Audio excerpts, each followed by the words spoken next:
Hello, good afternoon. This is U.S. Immigration Attorney Sharifa Tharpe. I'm here live to take your U.S. immigration related questions. Go ahead and put your questions in the comments. So, I want to talk about how to obtain your status here legally.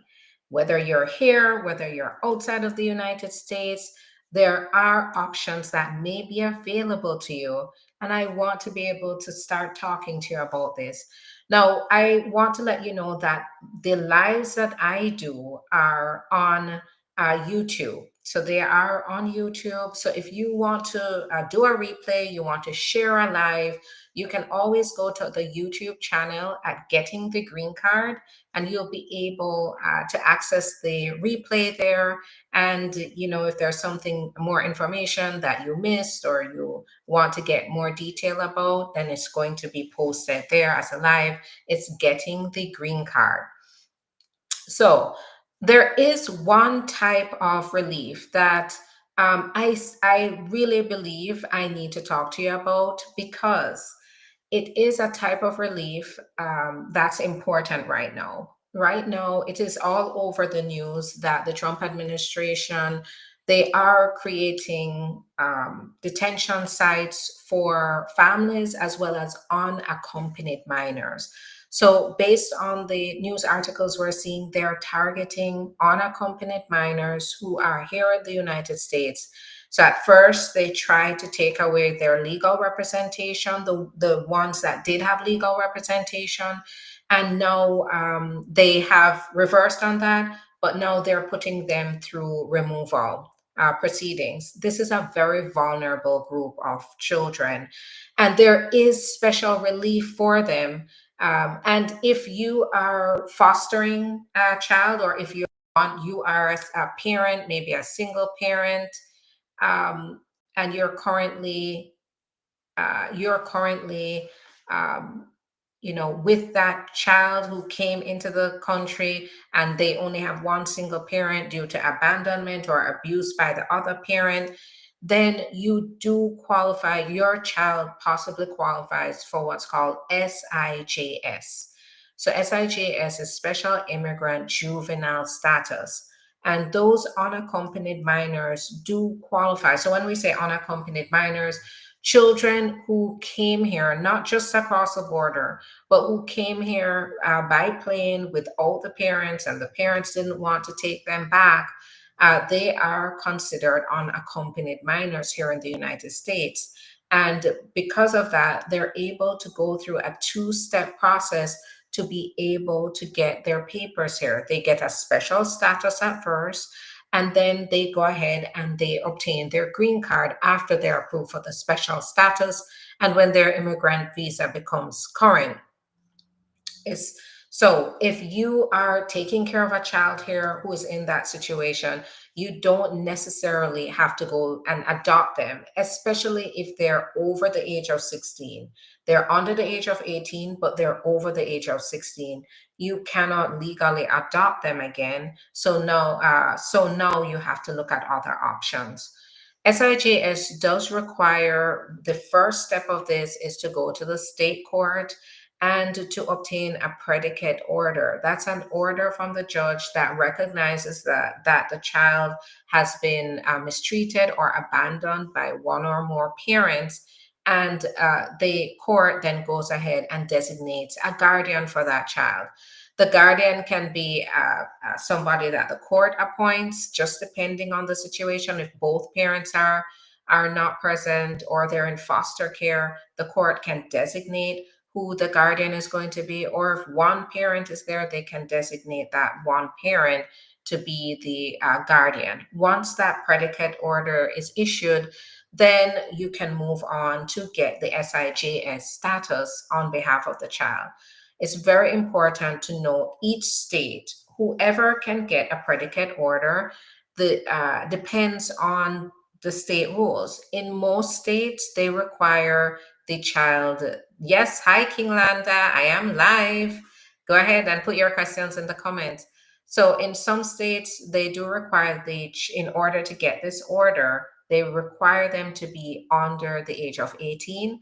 And then there are some states that do allow anybody who's under the age of 21 to still get this, as long as they meet the other requirements of an unaccompanied minor or a child who has been abused or mistreated by at least one parent.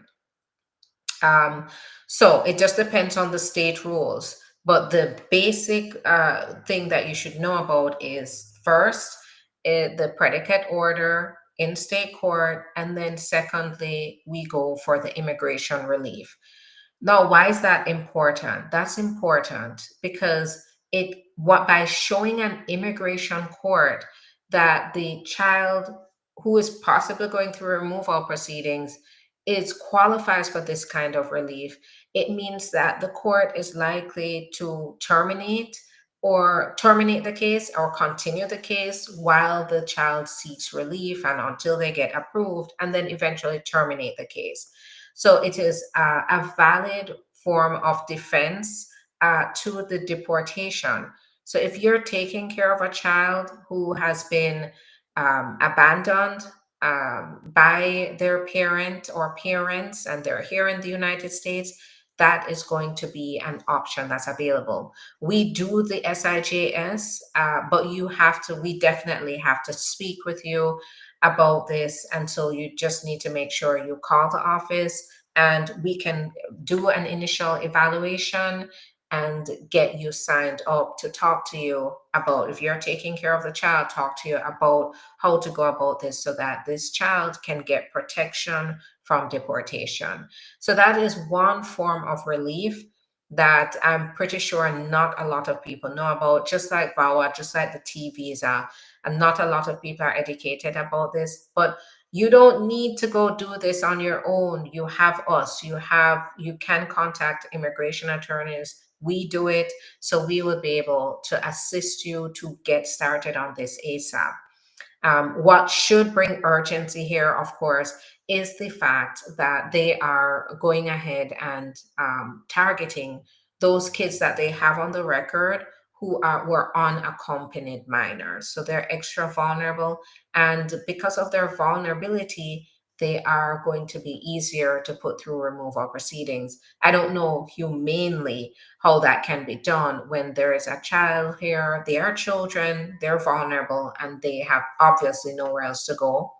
But that is the position right now, is that they're targeting them on the basis that they now could be recruited by gang members. And so I'm thinking detention, they're looking at detaining them. And they're also looking at detaining families now. They have opened up a facility in Texas.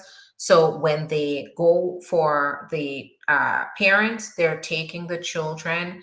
Now, US citizen children is another thing, but they are planning to take the entire family. If the entire family is undocumented, they're planning to take the entire family and detain them. And they're building the facilities to be able to do that or getting those facilities ready. On the upside, there were about 40 detainees at Guantanamo Bay that have now been moved back to the U.S. So they're still detained, but now they're back in the United States, which is a good sign. It hasn't been clearly stated why they've been moved back, but I believe it's because of the legal challenges here they have come up against. These individuals have now been moved back from Guantanamo Bay to the U.S. But that's not to say they're going to terminate the moves that they've made to bring more detainees to Guantanamo Bay. All right.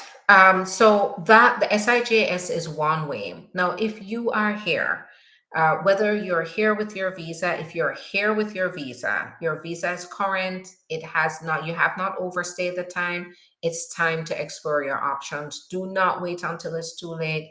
Do not overstay your time before you evaluate your options, because you want to be fully informed before you make any decisions about what your next move is going to be, what you can apply for.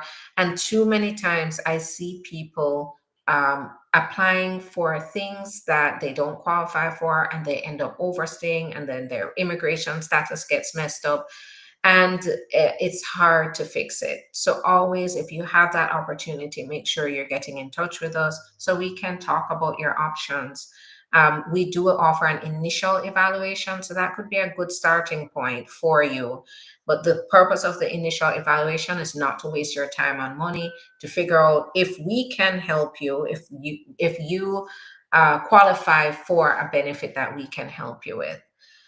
Now, if you're here and you've overstayed your visa, or you've come in without inspection, or you've come across the border even with permission, now is the time to evaluate your options still, because there are options.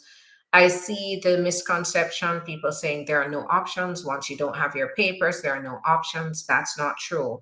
The law provides pathways for you to gain status. You just have to qualify for one of those ways. I'll give you an example, and this is a very, very simple example. But being the spouse of a US citizen, as long as you can show you enter the country with a visa or you were paroled, no matter if you overstayed, you still qualify to get your green card as the spouse of a US citizen. Same as being the child of a US citizen under 21 and unmarried, and being the parent of a US citizen who is age 21 or older. And I mean, the US citizen is age 21 or older, right? Is they don't look at the overstay, they give you a pass. And under the law, they even give a pass for working without a permit in that category, being the immediate relative of a US citizen. If you've been abused or mistreated, there are pathways for certain victims of mistreatment and abuse. And it doesn't necessarily have to involve the police, right? You don't necessarily have had to report that before you seek immigration relief. I would say if you've been in any kind of abusive situation, it's time to give us a call and go ahead and let's do that initial evaluation to see if the mistreatment that you've experienced can lead to relief for you to be able to protect yourself against deportation and instead move forward with your life here. Um, so those are the two ways. So either through family and through experiences here. If you've experienced this kind of mistreatment, we want to hear from you because we want to seek paths for you to get protection and to be able to apply to the government to show them that because remember, they don't know that you've been through this. And that can make a difference, right? That can make a big difference if we can show what you've been through in order for you to get relief. That is under the law. That it turns you from undocumented to a documented immigrant, meaning that you can move forward from an overstay, move forward with not having papers to now being documented and having your work permit, and your family having their work permit and their status as well. And in some cases, a path to permanent residence. All right, so now that I've just talked about various ways in general that where you may qualify, I'm going to go ahead and answer your specific questions because you always ask really good questions that helps me to make my point about getting status here in the US. So let's go. Hi, asylum was granted 6 months ago and I had felony conviction 2 years ago. How can I move forward? My asylum is granted 6 months ago and I had a felony conviction 2 years ago. So get in touch with us. I would need to know your facts here because usually with asylum, you're not able to get asylum with any serious criminal offenses on your record. So I need to find out the facts here before I can advise on how to move forward. Keep in mind, if you gained asylum, you were granted asylum, then it means that after a year of continuous presence in the United States, you would be able to apply for your green card. Now, if you are applying for adjustment of status and now you're rendered inadmissible under the law because of the felony convictions 2 years ago, then it just depends. And this is where I always say, if you have a criminal conviction, I don't care how minor it is. I don't care if it was a misdemeanor. I don't care if it was dismissed. I don't care if it was expunged. Immigration, to a certain extent, does not care. That's why I don't care. You still need to get legal advice. Because I get the question all the time. Oh, I got my conviction expunged. Do I still have to answer yes on the immigration form? Yes, so I was convicted. Absolutely, yes, you do. And I had a client who had a misdemeanor on his record that was dismissed, right? But he thought that because it was dismissed, he could answer no. He has not had an arrest on his record. He went ahead, and because he was doing the application by himself, he submitted that and he was charged with one of the most severe immigration violations yet, which is misrepresentation, right? We had to, so turns out that you're permanently barred, by the way, from getting a green card with misrepresentation. So my client went from potentially qualifying for a green card to not qualifying at all, no hope, until, of course, he met me. And we went ahead, and turns out, based on his history, he qualified for T status. Well, with T status, you are able to then show that you can get that the client deserves forgiveness, right, through applying for a waiver. The T visa allows forgiveness for a broad range of offenses. Of course, it's still at the discretion of the officer, but by showing good reason why the officer should show favorable discretion, um, you can get it forgiven. And here's what happens too. Once it's forgiven at the T status level, you can move forward with getting your green card, adjusting your status from T to green card, and they will no longer hold that against you. So that's what has happened with my client. After we spoke, I evaluated what happened. We were able to find this relief, go for it, and our client is back on track to get his green card. So, what my point here to you is, if you have a conviction, get in touch with us. Let's talk it through. Let's determine whether this is going to lead to serious immigration consequences, whether this can lead to a bar on your green card and render you inadmissible for the green card in the future. And now it's the time to do that. So get in touch. Now, keep in mind too, if you have been convicted or arrested for shoplifting or even minor theft violations, it's time to get an immigration attorney. You're going to need a criminal attorney, but you're also going to need to have an immigration attorney because under the Lake and Riley Act, it's a really scary time, guys. And there's a lot going on, but under the Lake and Riley Act, they can basically ignore your due process rights, detain you, actually mandatory detention for such theft offenses, and then you're now rendered deportable. Okay, so you want to um, make sure that you get an attorney, because here's how an immigration attorney can help with your criminal case.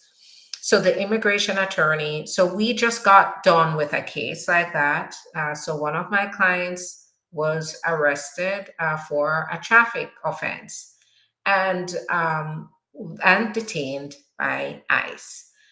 So me and the criminal attorney had to work together on this. So while I was working on the immigration side, the criminal attorney was getting the case dismissed, right? So once the case was dismissed, I got my client out of ICE detention.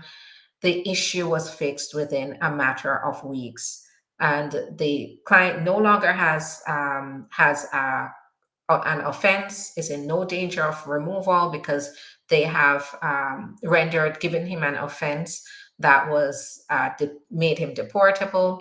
So he's safe now, right? But had I not done my part, had the criminal defense attorney had not done her part, it would have still been a mess, right?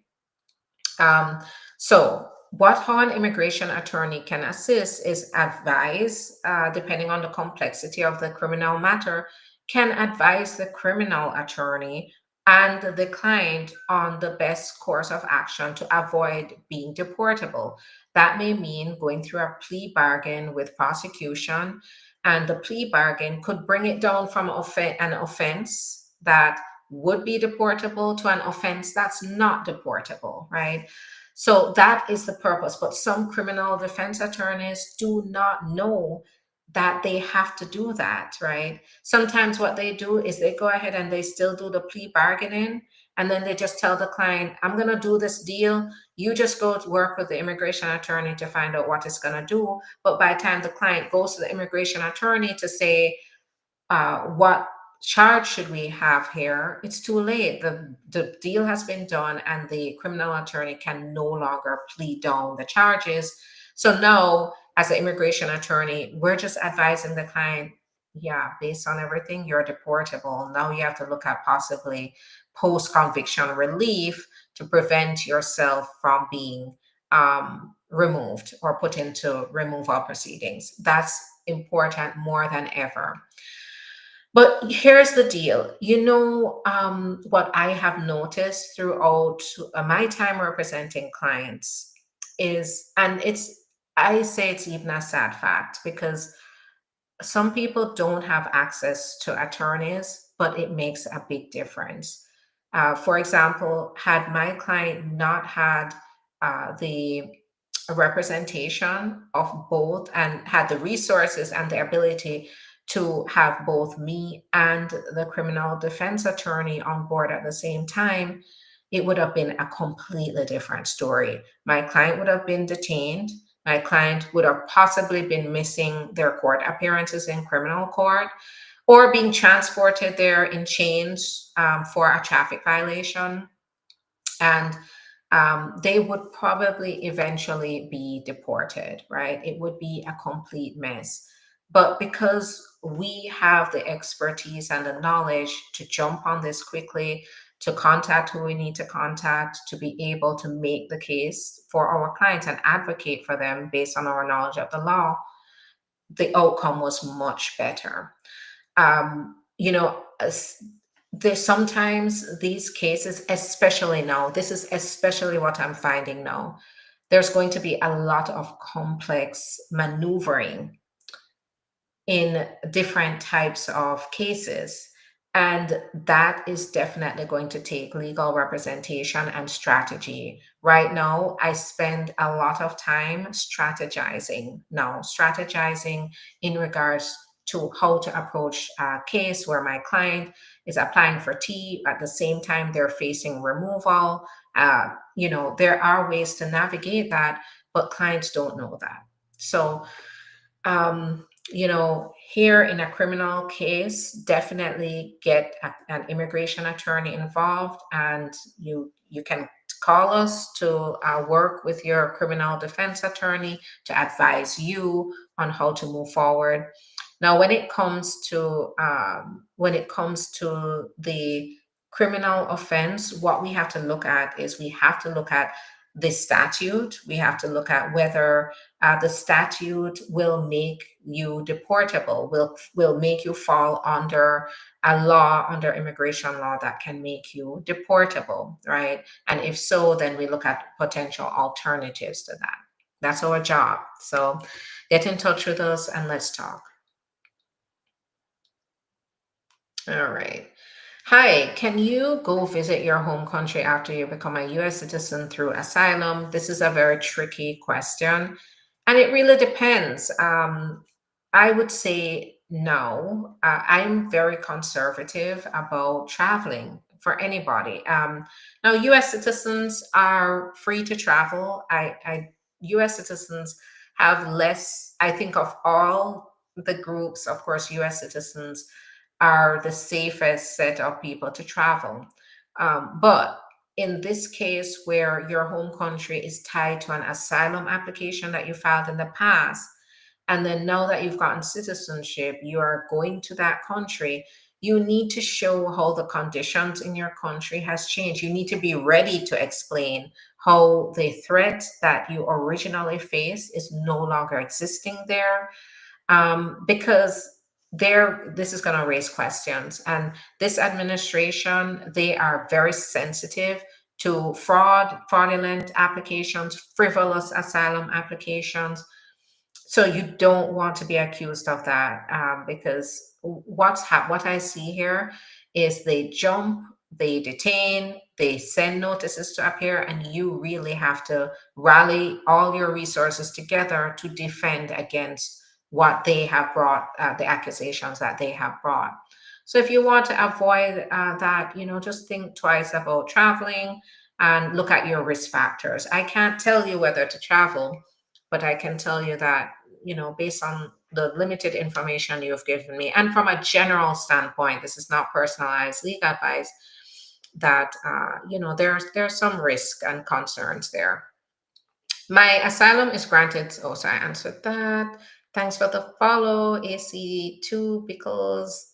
Thanks for sharing the live. Now go ahead and tap the screen. The more you tap the screen, the more people are able to see it. Share the live as well. And I did see, thank you, on Instagram, I did see someone encourage others to share the live. This is how we're getting the information out. So make sure I do share information that empowers people through their journey. So go ahead and share the live, share it on YouTube as well, like, subscribe, follow. This is what's going to get the information out so people know about their options, because I talk about options that are legal options that are there available. But when it comes to getting access to that, for example, with the T visa, there are very few attorneys that actually do the T visas. So I am giving you information that may not be commonly available in other areas. Thanks for sharing. Thanks for the love. I appreciate it. Is United We Dream telling the truth that USCIS will process new DACA applications due to the new rule? So I haven't heard anything about that. I would have to look to see any updates on the DACA. The last I checked, DACA was dead in the water because had said um, the court has said that it's not a legal program. So the judge invalidated the program, but kept in place the current DACA recipient. So they are possibly able to renew. But as for brand new applications, given the position of this Trump administration, new DACA applications may be unlikely. But if I find anything that's similar to what you're saying, I'll definitely come back and give you further clarification. Thanks so much for the gifts. I appreciate it. Good afternoon. Good afternoon. I filed for my EAD and I-131 EAD approved, but not I-131. It's been 8 months. So sometimes, depending on how you enter the country, if you can't show proof of legal entry into the US, your travel document may be denied. So I don't know if that's it, or if you're just waiting for the I-131. If you haven't heard anything yet, I have seen that.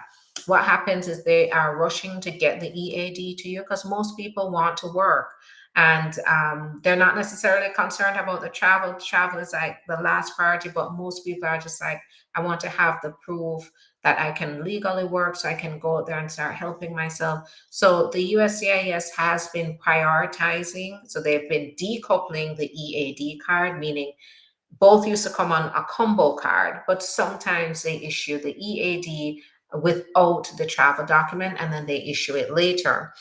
How we've tackled this is if they've issued a work permit but not the travel document, and our client has an emergency need to travel, then we submit an emergency request for a travel document, and they can expedite it then with proof, of course, that warrants the expedited request. So usually expedited requests are granted with life and death situations, urgent emergency type situations. For example, if a relative has passed or a relative is very sick and close to passing, that would be a basis to get an emergency travel document. But keep in mind that this is in no way me endorsing travel right now. I am very, very conservative about traveling, given the risk. We want to settle into this administration and learn about the patterns here. We're certainly learning in the first few days about the patterns, what's happening even with green card holders at the airports. Secondary inspection has increased. They're a lot more sensitive to the history of the immigrant coming in, the application history of someone who's traveling on a travel document. So I am very conservative right now about traveling, but in a case where you have to go to a relative, or there's an emergency, it's involving your child, for example, I definitely could understand that the risk, the need for you to be there for your relative outweighs the risk. But it's ultimately up to you. If your app gets rejected because you filled form improperly, do you file again and be put into removal? Okay, so rejection is different from denial. You still want to act very quickly because they do have the data now, the data to be able to determine whether they should issue a notice to appear. But you go ahead. They have specifically stated it's upon a denial of cases. Now, keep in mind, a rejected application means they send it to you. They tell you this is wrong. Please make the correction and send it back. Sometimes they give you a sheet to put on top. So go ahead and just make sure that you submit the corrected information ASAP. And here's some good news. So we have been going crazy here. Staff, we've been bouncing back and forth like balls because the forms, so they have changed the forms last minute on us, and we had multiple cases that were supposed to go out the door, and then we got the email stating we have changed the form today, you need to use the new form today. Well, that is not the norm because we usually have a grace period whenever they update the form version. So every form has a date on it, and that's the current version. We have to always submit a current version. But what the administration has been doing since January is they just change the form, publish it, and then send an email out that same day saying, now you need to use that now. If you send any other form, you will be rejected. Well, ILA sued. So ILA is the American Immigration Lawyers Association. They went ahead and they sued based on complaints of members like me, and they went ahead and I get negotiated. So now they're granting a grace period to give us time to send the forms in. So if you got a rejected application, you may still be able to now send your old forms in until a certain date in April. Make sure you check the instructions to see when that date is, but there is now a grace period to accept those applications. Do you recommend traveling with advance parole while waiting for marriage-based green card? So I sort of answered that. It's your choice, but I'm very conservative about that, about travel right now. I think we need to learn the patterns of this administration in regards to travel before I can advise or be comfortable with saying, travel. Especially if you're in removal and at the same time you have a card. Is United We Dream? So I answered that. Interview done, 221G cleared. How long will it take to get passports back? So usually once they approve the visa for you to travel out, you usually get it within a week or two. If they need additional information, that might take longer. Um, when you receive your green card, how long after you can file for your son? Right away. You can file for your child right away. The length of time is going to depend on the age of your child. Keep in mind, if you're a green card holder, your child is here in the US. If they overstayed, it's going to be a whole other complicated process. So make sure you're getting legal advice to understand how to go about this. My status parents didn't want to file for me and my sister, so can we file for ourselves?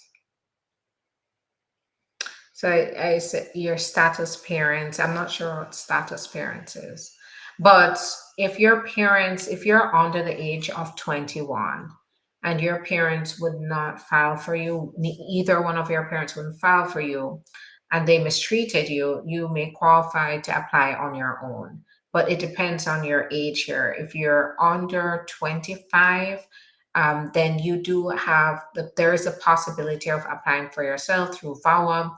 But give us a call. Let's talk about your facts. As we said, we do address this in the initial evaluation. So we'll be able to tell you whether this looks like a case that we can take.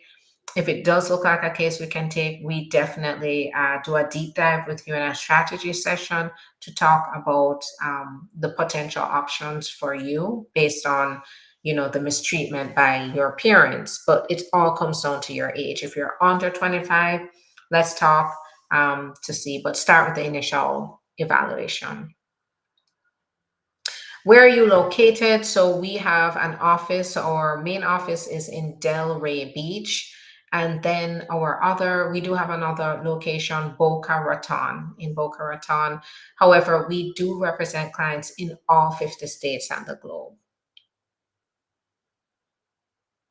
If someone have an assault charge and battery and they're waiting on their VAWA case, can that affect them? Absolutely. Yes. So a battery, an assault charge can render them inadmissible actually. So you will be found to not be qualified, especially for adjustment of status.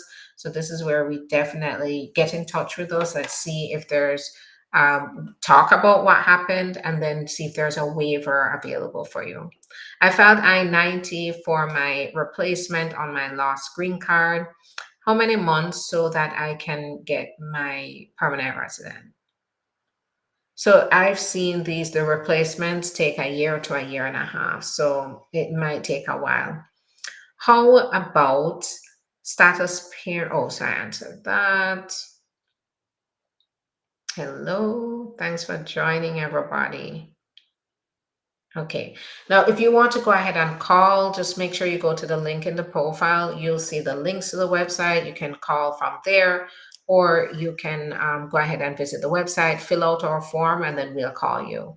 Hi on Instagram, and then I'm going to go to YouTube and Facebook. So hang tight, everybody. I see all of your, all of your questions. So go ahead and keep putting those questions in the comments so I can talk to you. Hi, how long does it take to get a receipt notice once you've submitted a VAWA case? I would say right now, 2 to 8 weeks. It's a busy time right now. So I am preparing my clients for a long wait for those receipt notices, but we do track. I would say my advice to you is make sure it's being tracked. So we are tracking all our packages. They're usually signed off by an officer in the mailroom, and that's how we can show it got there. And that gives us some reassurance to know that it was filed, it got there, and now it's just a matter of waiting on the correspondence from USCIS. And I filed for affirmative asylum in 8 months of my arrival.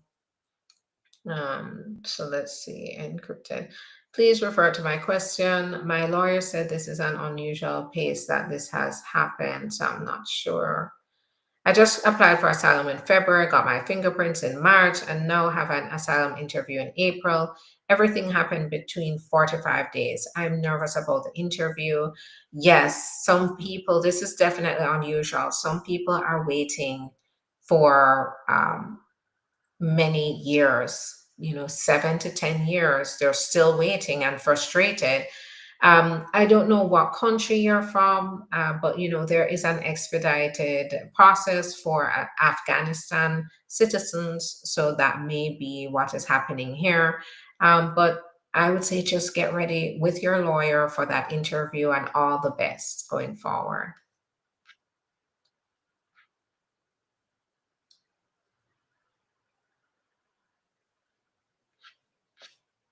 All right.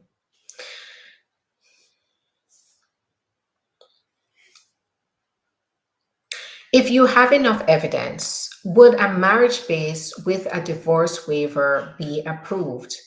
Super scared to even start. So I understand your anxiety, but let me tell you an alternative reality here. Because I've seen people get into your situation. They're so scared, they don't make a move. The reason you're scared is because you probably believe that you can only depend on having your spouse in the marriage based process to go from a 2 year to a 10-year green card. So I believe what you're talking about here is removing the conditions on your green card from a 2 year to a 10-year. I've seen people who divorced the spouse, who now had to go from the 2 year to the 10-year, completely ignore applying to get it from the 2 year to the 10-year because they had the misconception that they could not move forward. Well, here's what happened in the two instances where the individuals called me after the fact, as a matter of fact, years later, and said they're trying to fix the situation. They were sent for removal. They never applied. They were sent notices to appear, and then when they didn't show up for even to defend the case in deportation, they were denied and ordered deported. So they have removal orders on their record. So you need to start. Don't wait until it's too late, because this application process is also very strict about deadlines. So make sure that you are applying before your card expires. No, that's what we're here for.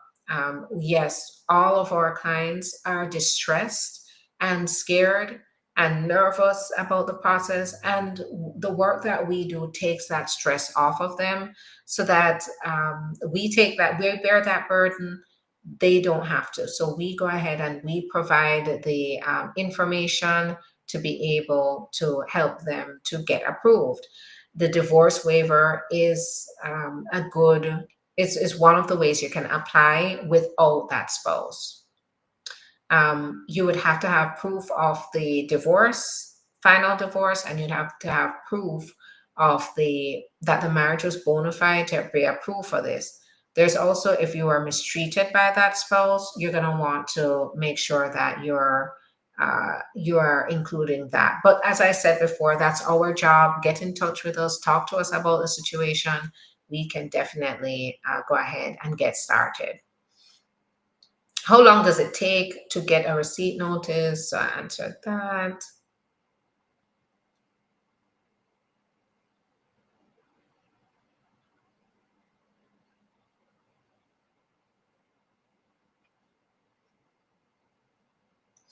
Can I file two I-290Bs because I-130 and I-485 was denied?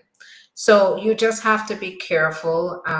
It just make sure that you do qualify for an I-290B for both of them. If you do qualify to apply for both of them, then yes. If you have the right to apply for an appeal on the basis of the denial for both of them, then yes. Usually the I-130, you do a 290B on the I-130, but I'm not sure why the I-485 was denied. And that would definitely require us to review in an appointment. If you already have an attorney, talk to your attorney about that. Is there any benefit that may be applied for a bona fide determination letter DMV identification card. So the number one benefit is you get protection from deportation. Our clients are signed with relief when they get the bona fide because it clearly states that any actions for removal is automatically stayed until the case is decided. So that means that they get temporary relief and protection. My clients need to take that bona fide determination letter everywhere with them. In case they're stopped, they can show that they have this bona fide determination letter that should provide the officer with enough information to say detaining this individual is not worth it because they're a victim and they need to go through their process first. Um, the bona fide determination letter can get you benefits, and it just depends on the state in regards to getting IDs. Each state is different in regards to when they'll allow their citizens or their residents in the state to obtain identification. You have to check with your local DMV with a bona fide determination letter. Pakistan travel okay. No, they are talking about a travel ban, and the travel ban has to do with that any citizens coming into the country either on a temporary visa or on a permanent visa. Right now, you may face some harassment. You may face secondary inspection if you are traveling from Pakistan back to the United States. So you'd have to keep that in mind. Whether you're a citizen, whether you're returning here for school, you may have issues with at the airport, which can get complicated depending on which rabbit holes the officers decide to go down and how you answer questions. Is it safe to travel with a travel document? That's what the travel document is for. It's for traveling. However, I would say it comes down to a case by case basis. Be conservative about your travel and really understand the risk that you face before you make that move. Share the live feed, guys. Stay positive. Thank you so much. Thank you so much, Bala. That's right. Share so others can see the value in the information and can start to become empowered. I do inform you about the negative aspects because I have to inform you about these things because without that knowledge, you won't know how to approach your situation. But keep in mind that you do not, you can turn this into a positive, right? We all have to. The way that I have faced the challenges I've faced in my life is always by facing it with a level of positivity, strength, and positivity no matter how hard it is. Yes, we go through moments of despair, but where the recovery is how you get up and you face that challenge. And it really comes down to the strength of your mind and the faith that you have, right? I always say I am a good person. I've worked hard. I believe in God. I try to do the right thing. I'm honest. And because of that, I know that only good can come. Only good can come. Standing up for what is right, only good can come. So please, as I keep you informed about this, use this information to empower yourself. And that's why I always say we're also here because I see my work here as a way of empowerment. People, it's amazing because the knowledge that I have also causes me to be a target. People have been threatening me as well because I have this knowledge that they don't want you to know about. They don't want immigrants to understand that you have rights, that you have a legal way to get your status here. And so I'm facing these obstacles as well, right? But I know it is right to do my job as an attorney. It's my right to represent clients to the best of my ability under the law, and the law is there. I'm following the law and I'm helping my clients to get legal status. So when I give you this information, it's not to just have you sitting there and do nothing. It's for you to understand, okay, where you need to take action, for you to take the action, and then for you to gain that strong mindset to say, let's do it. You're a good person. You try to follow the law. You follow the law. You comply with the law. You try to do the right things. So why don't you deserve this as well? Right. So just keep that in mind.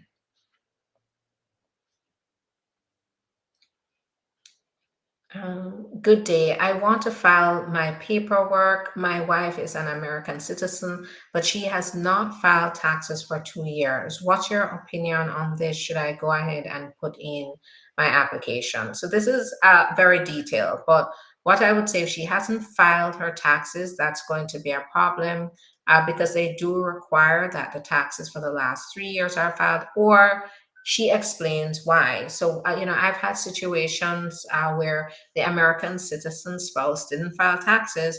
And then when we looked into it, they didn't file the taxes because they didn't earn enough each year to file taxes. They may have been exempt from filing taxes. So her not filing taxes alone does not mean you'll have a problem. So, but here's what I say. Right now, the stakes are very high. So do not go ahead and try to DIY this. Do it yourself. Don't do it yourself. In During the last Trump administration, and even during this past administration, I would get calls from people who thought, I'm married to a US citizen. Why can't I just do this? I mean, what's the worst that can happen? And then they come by technical issues like this: the affidavit of support, whether they filed taxes, what to show in the taxes, what paperwork to show, how to present information about income. That that is what the number one basis of denial for a marriage-based case is. The complexity, what was thought to be simple at first, turned into a complex process, and now you're getting a denial. But what I say here is the stakes are even higher, because in marriage-based cases, just like the last Trump administration, but they're doing it again, they've re-implemented this for marriage-based cases, with other cases, of course.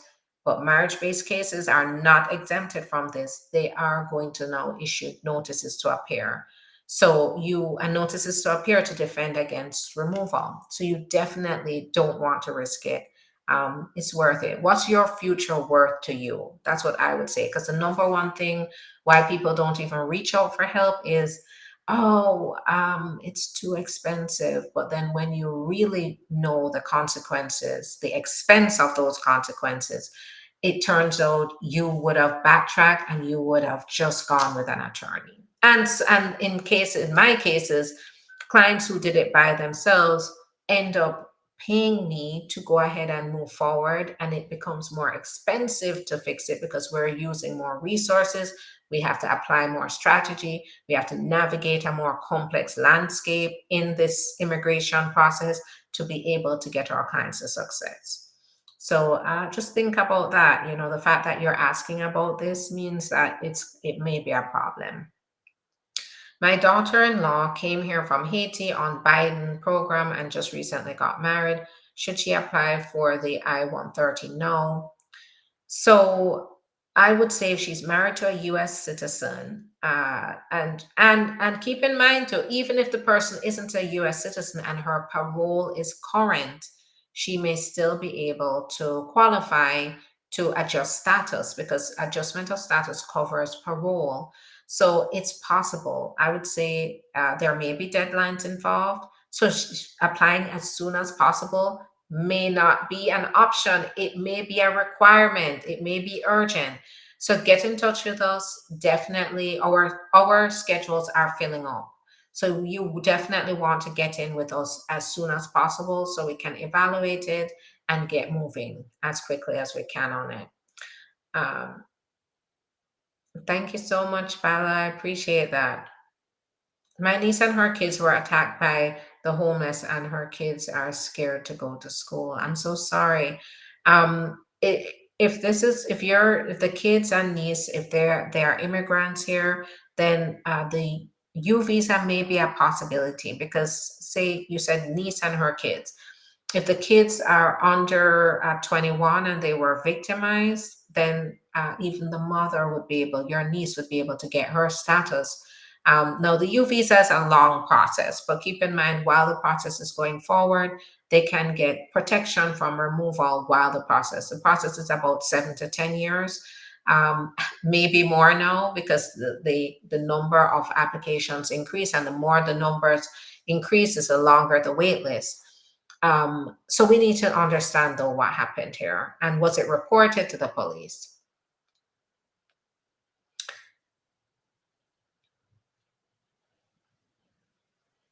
If I don't want to marry nor file for asylum but came on visa, what can I do?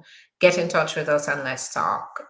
We have to then evaluate the vast number of ways that you can get your papers. There are so many ways, but we have to understand your circumstances. Is it safe to travel with a travel document? I believe I answered this.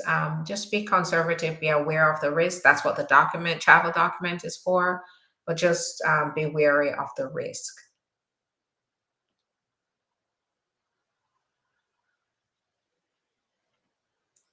A lot of reviews and reverses in the Oval Office, big win.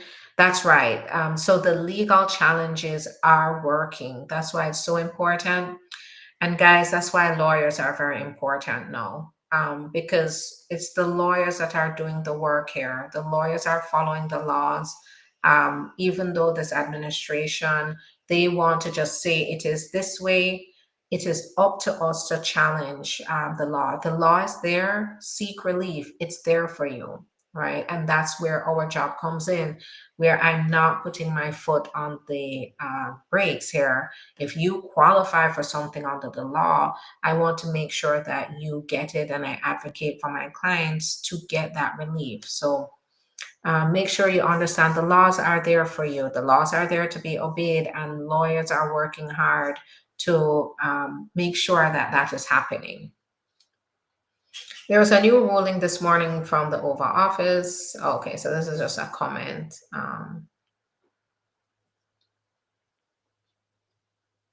How long is it taking for I-130 married to U.S. citizen consular processing? So prepare for about 2.5 years in your consular processing. So it's a two-step process. I-130 first. Once that's approved, then they start working on the visa, the embassy end of things, which takes another year and a half to possibly 2 years. I need help on immigration issue. Please read my posts. So go ahead and give us a call. I don't give legal advice via post. Now you can always DM us as well. We do answer our DMs. So go ahead, you can DM us, and then we can give you the means to get in touch with us.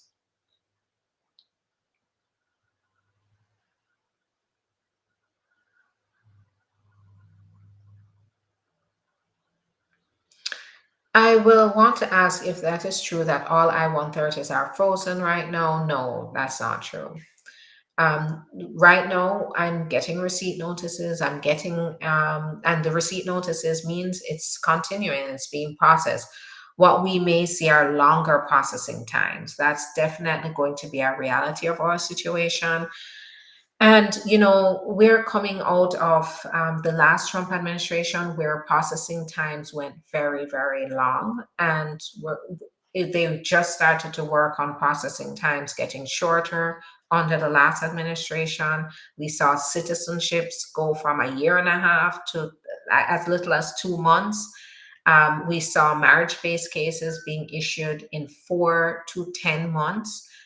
We are now that they're implementing, there are two policies that they're implementing that I know will cause a backlog. They're going to be doing more stringent fraud detection processes. So that means they're going to have to allocate some of the resources to now review cases and put them through additional layers of review if they find anything that they want to investigate. So we may have a lot more fraud accusations. Another reason it's important to make sure you have counsel to help with that. And then the other aspect of this is that they have proposed reviewing every single immigrant's social media accounts. So that means 3.5 million immigrants' social media accounts will be reviewed before they make a decision. And this is because they're implementing extreme vetting. That means that they want to not only look at your criminal background check through the biometrics, but they want to know, evaluate your ideology and whether it is compatible with that of the United States. Whether you've posted things on your social media that in that poses what they would refer to as a national security threat. Similar to, for example, we can compare their inspection of the ideological view um, of certain applicants to what has happened to the permanent resident, the Palestinian student in University of Columbia who was arrested. He's a green card holder, but because he openly expressed his support for Palestine, and he also was a leader and spearheaded some of the negotiations during the protesting that was going on at University of Columbia. He's now been arrested. He has, and when I say arrested, detained by ICE. He has never broken a law. He has never been arrested or convicted of any crimes that would render him inadmissible. His offense was speaking freely about his opposition to the treatment of the people in Gaza. That was it. And no, the Trump administration ordered him to be arrested and deported. So now he's detained, right? Just based on his viewpoint, on his perspective, on the issues that he's fighting for. We're probably going to see more of that, but the way they're going to justify actions against you or denying your application is by looking at your social media and seeing if they find things like that against you. So just be wary of that social media post. Now, if you're applying for a visa, it gets a lot. You are definitely going to want to keep this in mind, because applying for a visa out from outside of the country means you don't have those constitutional rights. The officers can then review your social media, and if they don't like what you put down on there, they don't think it's compatible with American ideology, they can deny your visa. And they're saying that they want to implement review of social media across the board in all application types. Now, this is already happening, of course, outside of the country when you apply for immigrant visas, but now they're calling it extreme vetting. So they're not just they're gonna, down to what you believe in, which countries do you support, they're going to definitely start denying.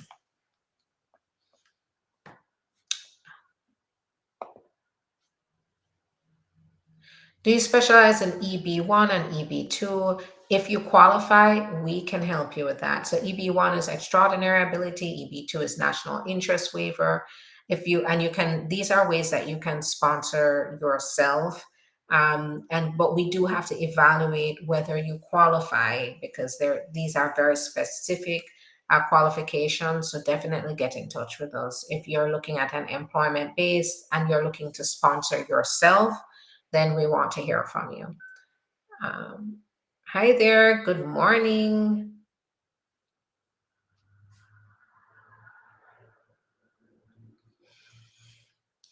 What about people that have already adjustment of status and green card?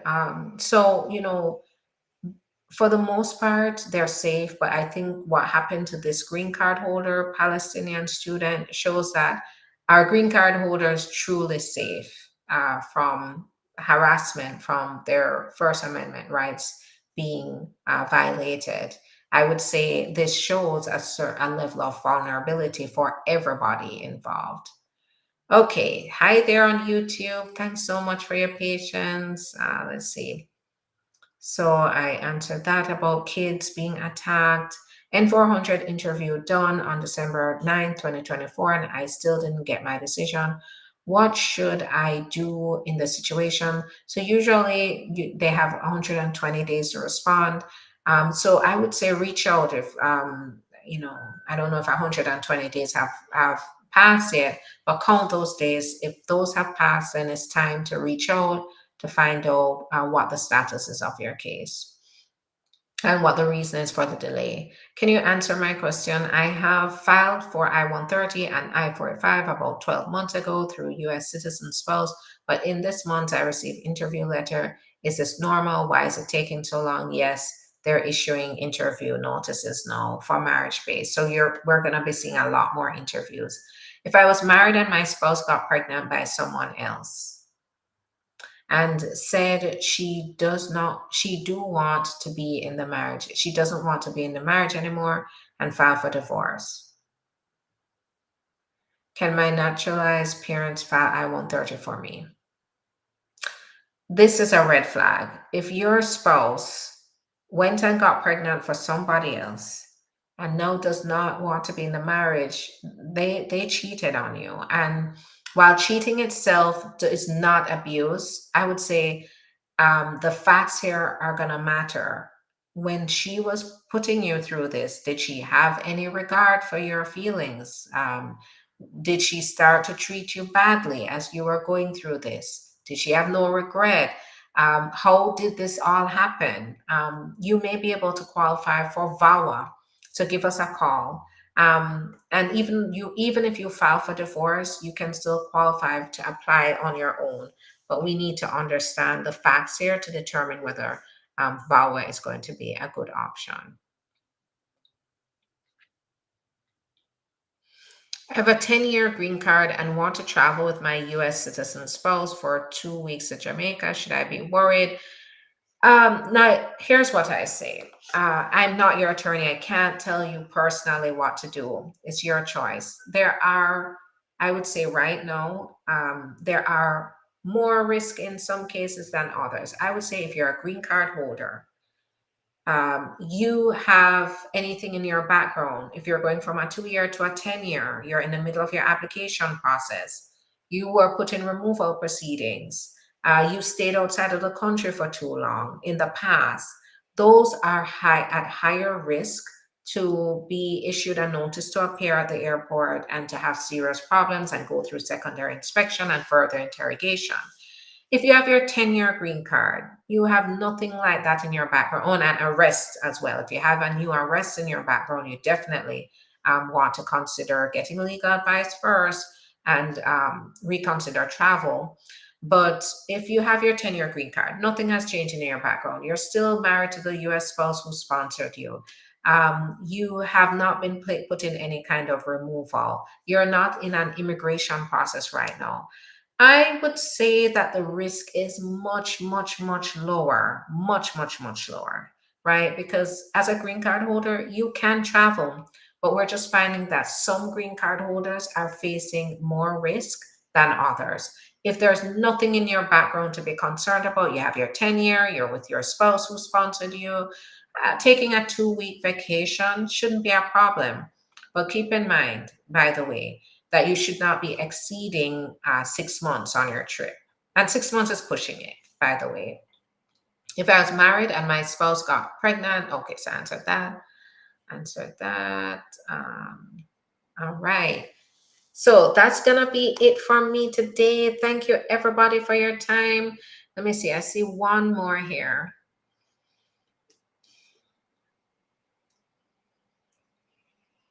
Can someone travel with a green card and two DUIs? This is a good question. And I would say here, It's time to stop and get legal advice. Two DUIs can reflect badly on your good moral character, and depending on the facts here, can possibly cause you problems coming back into the country.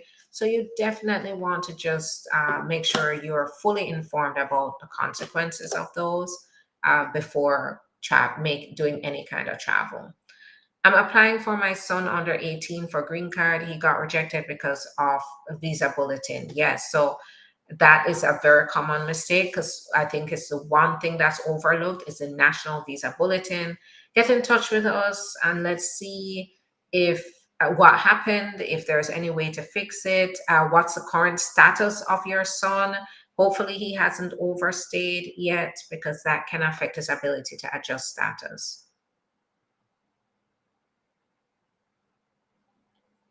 U.S. citizen, parent, sponsor, adult, unmarried, children, I-130 pending, filed 2020. How long? I'd say 5 to 7 years right now.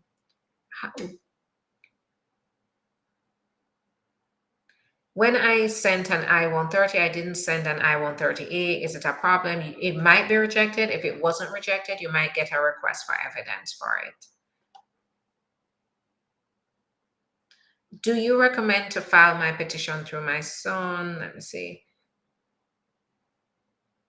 Through my son this coming June, he'll be turned 21 and out of status. If your son is a U.S. citizen, age 21 or older, you're out of status, but you enter the country with permission, then absolutely we can help you get through that process.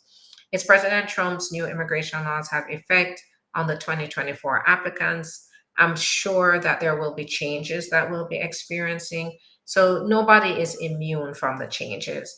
However, those who apply early will be able to be protected under laws that they applied under, right? So that's where, the clients have the benefits. What I would say are clients who heeded the warnings that I gave them during appointments we've had throughout last year, they're winning because they took action early. And not to say that you can't win now, but what's happening is we're going to face challenges, and uh,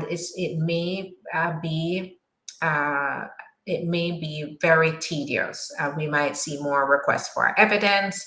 We might see more notice of intent to deny. It's going to be a little more of a fight.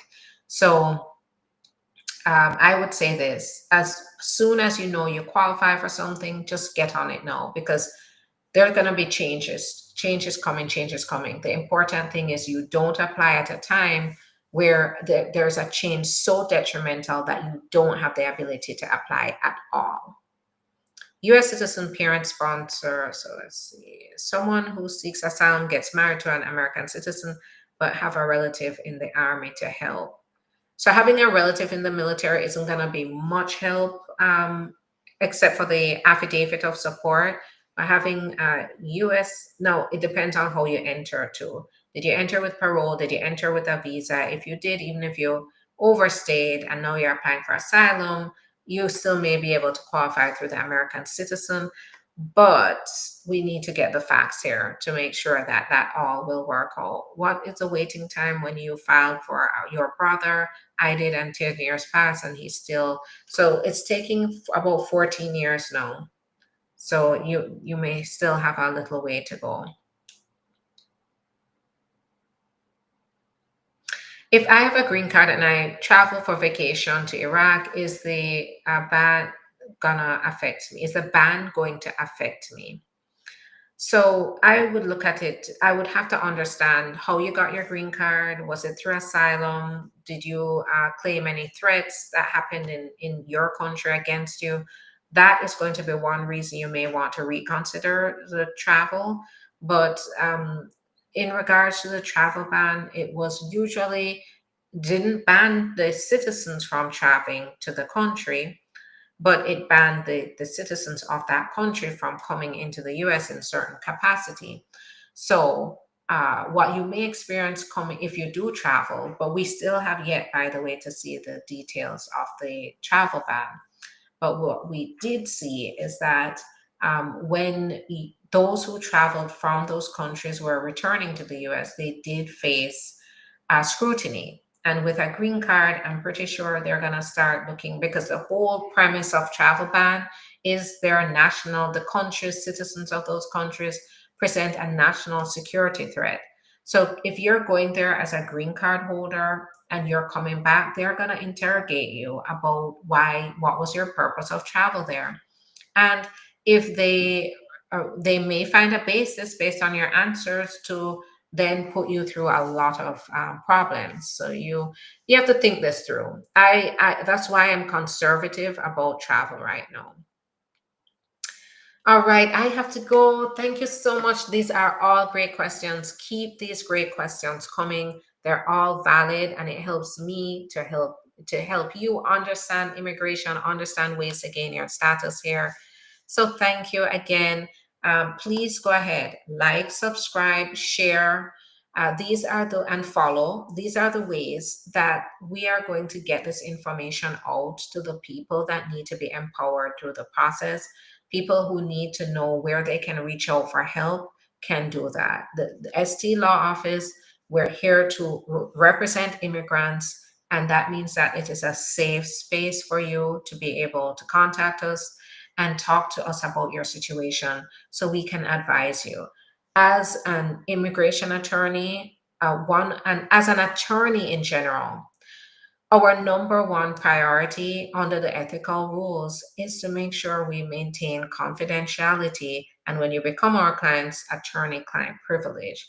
So that means, once again, that we are a safe space to help you to understand how to comply with the laws, how to be able to get your status legally here. So, as I tell you this information, we stay positive. We think about solutions. We're solution oriented. We think about solutions, and we build up the mindset to know that we will overcome. We'll overcome this as long as we are staying the course, doing the right thing. We'll overcome the obstacles.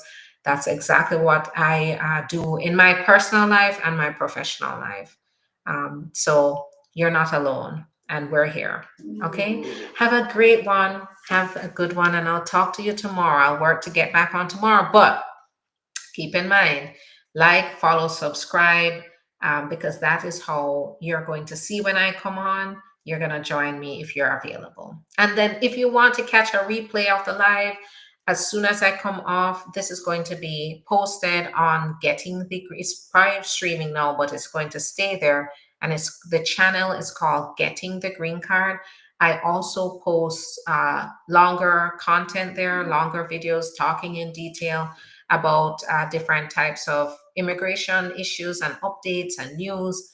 So go ahead and do that. Also, we do a weekly newsletter. The weekly newsletter also gives you information about what's in the news, what kind of immigration changes are coming, and it also helps to empower you. So if you go to the link tree, go to the link in the bio, go to the website, fill out the form, the contact form. You'll also get the opportunity to subscribe for the newsletter, where you'll get weekly updates. Thanks again, everybody. I will talk to you tomorrow. Bye.